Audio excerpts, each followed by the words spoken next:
The NBA season has already been filled with tons of surprises, which has led to a pretty big mix-up in the award races, so I want to talk about it. If you guys like the content, smash the like and sub button, and let's get into this. Let's start by taking a look at probably the least talked about award, Sixth Man of the Year. Before the start of the season, it seemed like a very clear two-man race between Jordan Poole and Tyler Hero. Vegas was giving Poole the slight edge at 4-1 compared to Hero at 1, but the next closest was Malcolm Brogdon all the way at 14-1. Now this race has already completely changed, and it has nothing to do with how these players are playing, rather where they are in the rotation. It looks like Hero's out of the running, having started in every game so far for the Heat due to the freed up spot with the departure of PJ Tucker. Because of this, Jordan Poole is shot all the way up to being a -115 favorite, and for good reason. He's come off the bench in 6 of the 7 games, averaging 18 points and 5 assists on solid splits. Now we all knew Jordan Poole was going to be in the running, but we already have a surprising addition to the race, and that's Mavericks forward Christian Wood. I don't think many expected this to be his role, but at least to start the season, he's coming off the bench. He's become the clear number 2 guy in the battle for this award at plus 400. He's averaging 17 points and 8 rebounds, shooting 57% from the field and 56% from 3. If we knew this would be his role for the rest of the season, I think the odds would be much closer, but I think they're somewhat pricing in that might change by the end of the year. After that, you shoot up all the way to 30-1, where you've got Malcolm Brogdon and rookie Benedict Mathurin. It's hard to see either of these two really competing.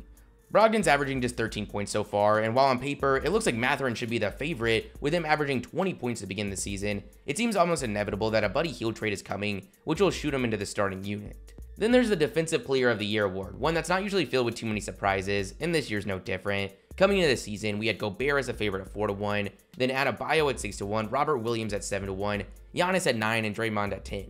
So far, Gobert has just strengthened his lead, now sitting at 3-1. The biggest mover is Giannis, as he's now the clear number 2 guy at 5-1, with him and Lopez putting on a defensive clinic to begin the season. Bam Adebayo has the same odds, but we do have some newcomers to the race, with Evan Mobley and Mikal Bridges now sitting in 4th and 5th. As of right now, it doesn't appear to be too interesting of a race. It really does seem like it's going to be Gobert or Giannis just adding to their collection.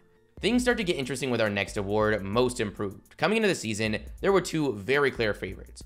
Tyrese Haliburton of the Pacers due to a really impressive run after being traded at the deadline of the Pacers last season, and former number 1 pick Anthony Edwards, who just seemed poised for a third-year breakout. They had Haliburton at plus 800, Edwards at plus 1100, and you had to go all the way to Jalen Brunson at plus 1800 to find the next closest. To start the season though, things have already completely changed. Haliburton and Edwards, their odds haven't moved, but both of them aren't even in the top 2 anymore. A new favorite has emerged, and that's Utah Jazz forward Lauri Markkanen. Now this shouldn't be too much of a shocker, as he's currently the face of a Jazz team that came into the season as one of the favorites to have the worst record in the league, but now sit with a 6-2 record. Last season, after signing with the Cavaliers, he averaged less than 15 points and 6 rebounds, shooting 45% from the field and 36% from 3. This season, he's averaging 23 points and 9 boards, shooting 51% from the field. It's hard to say if he's going to be able to keep this up, but if he does, he definitely would be a deserving winner. He currently sits at plus 600.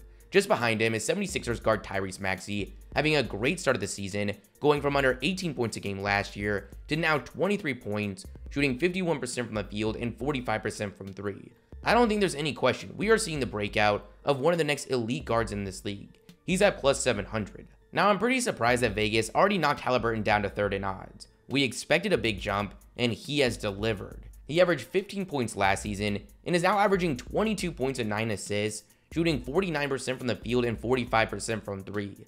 I don't see any reason he's going to slow down. Personally, I still think he should be the favorite. On the other hand, I am surprised to see they haven't moved Edwards' odds. To start the year, it hasn't been the big jump we were expecting. He's gone from 21 a game last year to now roughly 23 on the same efficiency. Given this is such a statistical award, what's really hurting him right now is consistency. While he's managed 30 points in 3 of his 8 games, he's also thrown in games of 11 points on 4 for 17 and 9 points on 3 for 15, really bringing down his averages. After him, there's really only one other player in the running, and that's Desmond Bane, who's at 16-1, and honestly, it seems a little disrespectful. He's emerged to being one of the top 2 guards in the league. He's gone from 18 points and less than 3 assists last season to now 24 points and 5 assists a game, shooting 44% from 3 on over 9 attempts. We really have like 5 legit candidates right now. This is shaping up to be one of the more interesting Most Improved races we've seen in a very long time, so I want to know your thoughts. Who do you think is going to be able to bring it home?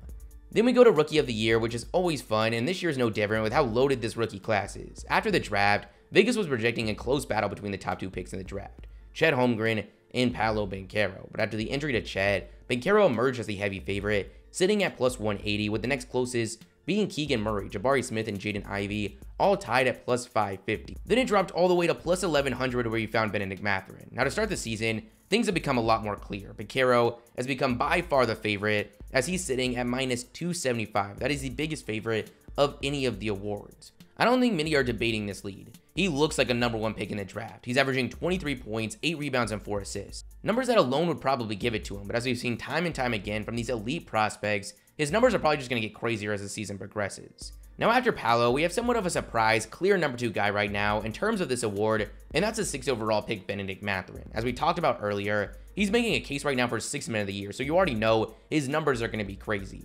He's averaging 20 points as a 43% three-point shooter. His game looks so effortless, and he's playing with a ton of confidence, so I don't really see him slowing down anytime soon. In fact, as his role continues to advance with this Pacers group, I actually think there's a solid chance he can shorten the gap between him and Banchero. Then we have to jump all the way to plus 1000 for our next player, which is insane considering how well he's playing, and that's Keegan Murray of the Kings.